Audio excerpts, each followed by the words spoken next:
नमस्कार, आप देख रहे हैं एमएस टीवी और मैं हूं आपके साथ कंचन। आई नजर डालते हैं उत्तराखंड की कुछ खास खबरों पर। कैबिनेट मंत्री गणेश जोशी ने आज देर शाम मसूरी देहरादून मार्ग स्थित शिव मंदिर के पास अतिवृष्टि से क्षतिग्रस्त पुल का निरीक्षण किया। इस मौके पर उन्होंने कहा कि आपदा के कारण मसूरी और देहरादून को जोड़ने वाला ये पुल पूरी तरह से क्षतिग्रस्त हो गया था, जिसे युद्ध स्तर पर पुनर्निर्माण किया जा रहा है। मंत्री जोशी ने पुल के निर्माण कार्य में जुटे लोक निर्माण विभाग के अधिकारियों और कर्मियों की सराहना करते हुए कहा कि मात्र 2 दिनों के भीतर बेली ब्रिज तैयार करना अपने आप में एक सराहनीय कार्य है।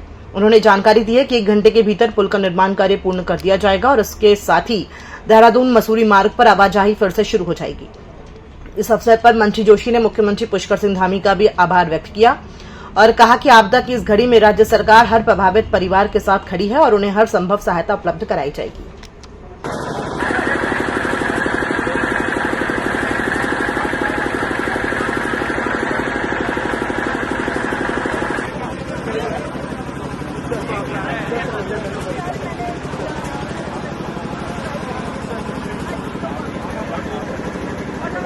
मेरी विधानसभा क्षेत्र में भीषण आपदा आई है, वहीं प्रदेश में भीषण आपदा आई है।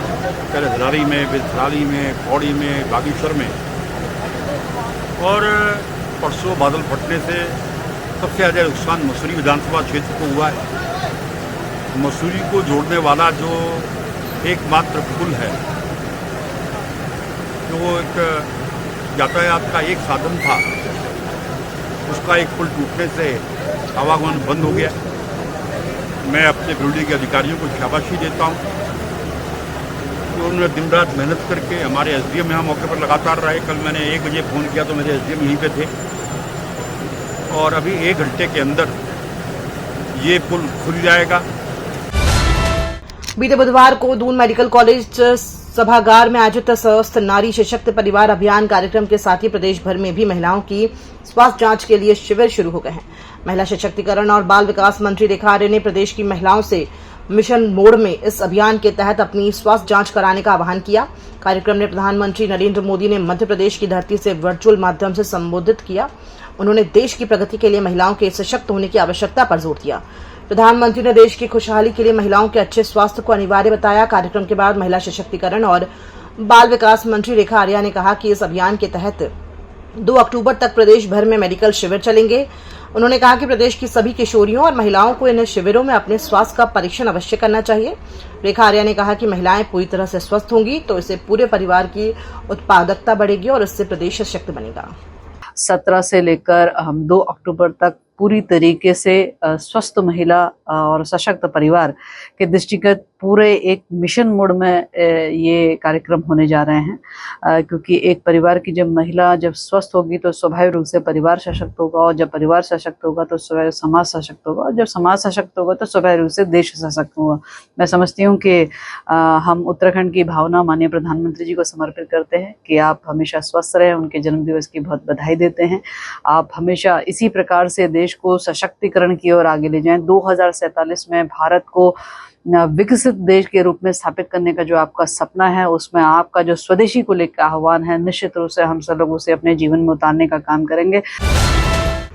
प्रधानमंत्री नरेंद्र मोदी बीते बृहस्पतिवार को उत्तराखंड पहुंचे थे। उन्होंने साफ तौर से मुख्यमंत्री पुष्कर सिंह धामी को निर्देश देते हुए कहा कि सभी मंत्रियों की आपदाग्रस्त इलाकों में ड्यूटी लगाई जाए ताकि राहत कार्यों में तेजी लाई जा सके। इस विषय पर बात करते हुए उत्तराखंड के स्वास्थ्य मंत्री डॉक्टर धन सिंह रावत ने कहा कि लगातार उत्तराखंड के आपदा प्रभावित क्षेत्र का दौरा करता रहता हूं। उत्तराखंड के 21 गांव का दौरा मैं कर चुका हूं और साथ ही प्रधानमंत्री और मुख्यमंत्री के निर्देशों का पालन किया जाएगा और मैं कुछ ही दिनों में उत्तराखंड के 13 जिलों का दौरा करूंगा।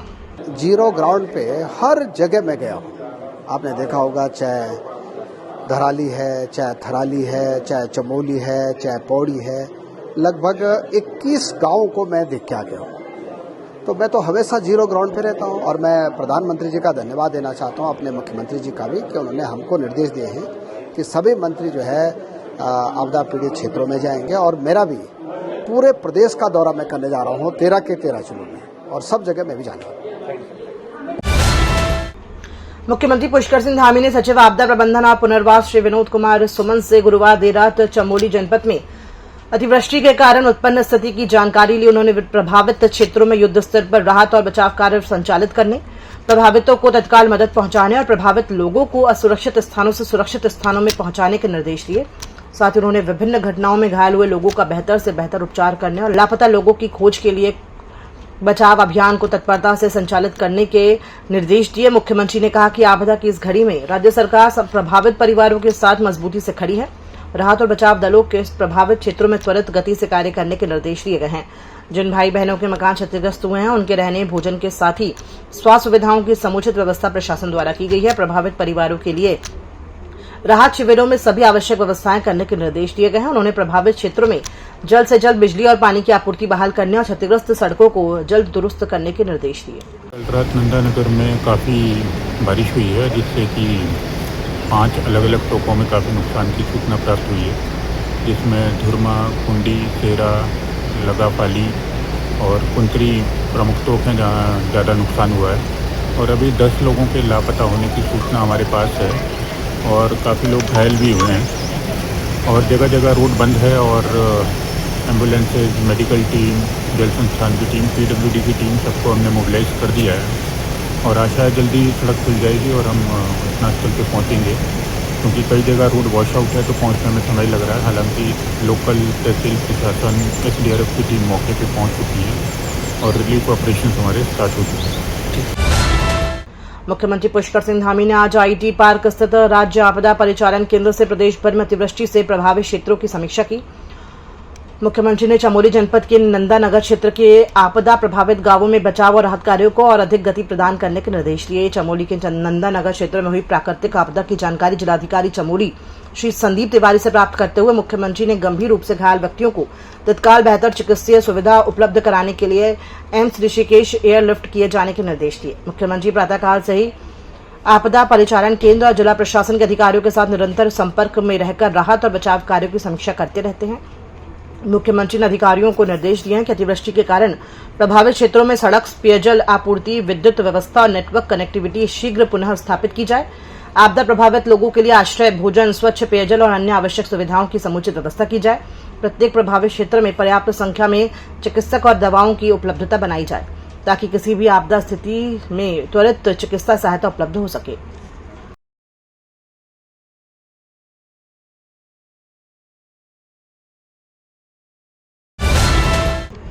बीती 15 सितंबर की रात राजधानी देहरादून में आई तबाही से भारी नुकसान हुआ। सड़कें टूटी, कुछ जगहों पर सड़क का पूरा हिस्सा ही बह गया। साथ ही विद्युत पोल भी क्षतिग्रस्त हुए हैं, जिसके चलते लोगों को भी खासी परेशानियों का सामना करना पड़ रहा है।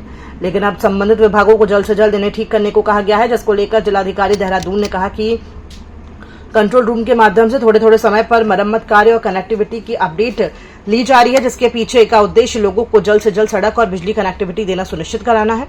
कैबिनेट मंत्री गणेश जोशी ने आज देर शाम मसूरी देहरादून मार्ग स्थित शिव मंदिर के पास अतिवृष्टि से क्षतिग्रस्त पुल का निरीक्षण किया। इस मौके पर उन्होंने कहा कि आपदा के कारण मसूरी और देहरादून को जोड़ने वाला ये पुल पूरी तरह से क्षतिग्रस्त हो गया था, जिसे युद्ध स्तर पर पुनर्निर्माण किया जा रहा है। मंत्री जोशी ने पुल के निर्माण कार्य में जुटे लोक निर्माण विभाग के अधिकारियों और कर्मियों की सराहना करते हुए कहा कि मात्र 2 दिनों के भीतर बेली ब्रिज तैयार करना अपने आप में एक सराहनीय कार्य है। उन्होंने जानकारी दी है कि 1 घंटे के भीतर पुल का निर्माण कार्य पूर्ण कर दिया जाएगा और इसके साथ ही देहरादून मसूरी मार्ग पर आवाजाही फिर से शुरू हो जाएगी। इस अवसर पर मंत्री जोशी ने मुख्यमंत्री पुष्कर सिंह धामी का भी आभार व्यक्त किया और कहा कि आपदा की इस घड़ी में राज्य सरकार हर प्रभावित परिवार के साथ खड़ी है और उन्हें हर संभव सहायता उपलब्ध कराई जाएगी।